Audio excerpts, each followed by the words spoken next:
Paliligayahin kita. Yung malaki at matigas.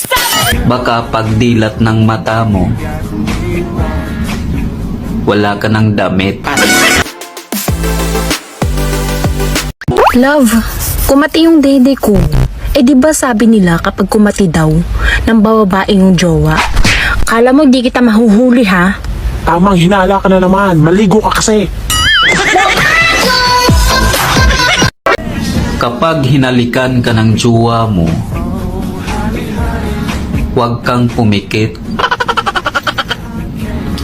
Baka pagdilat ng mata mo, wala ka ng damit.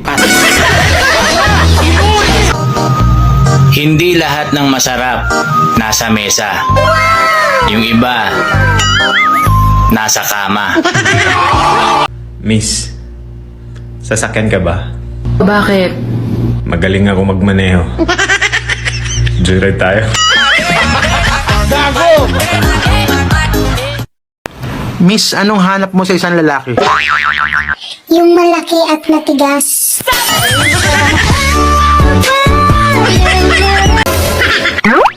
Sabihin mo lang kung nalulungkot ka. Paliligayahin kita.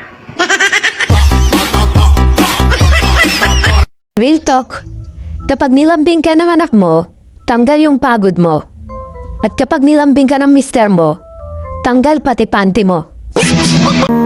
Sana, kung magkajowa ako, yung mahilig magpakain. Kasi, mahilig ako kumain. Kadalasan sa mga tigang, mainitin ang ulo. Ano ngayon sa'yo? Bakit ba lagi mo akong pinakikalaman? Hindi ako aswang, pero handa akong kainin ka anytime. Papayagan kitang kumain ng masarap. Basta wag mo lang ako uubusin.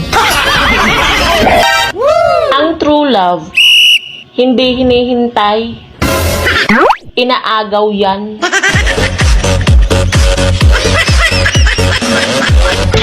Hindi ako ang pinakamagaling. Hindi ako ang pinakamahina. Pero ako naman, ang pinakamasarap. Di bali ng hindi sakto sa kaputian. Ang mahalaga, sakto sa kasarapan.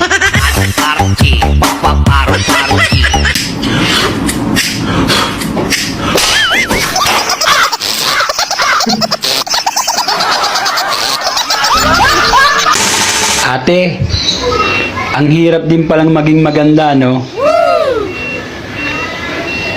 Lalo na kung feeling mo lang. Para hindi ka malate papuntang trabaho, huwag kang pumasok. Asawa. Uy, remind kita ha, May na. May nahanap na siyang iba. Sa ating ulat, mabilis daw dapuan ng COVID-19 ang taong laging nagpupuyat habang wala namang kachat. Alam mo, napakaswerte mo kung mapunta ka sa taong tapat at seryoso magmahal. Kaya kung tayo man, swerte mo. Hindi nga.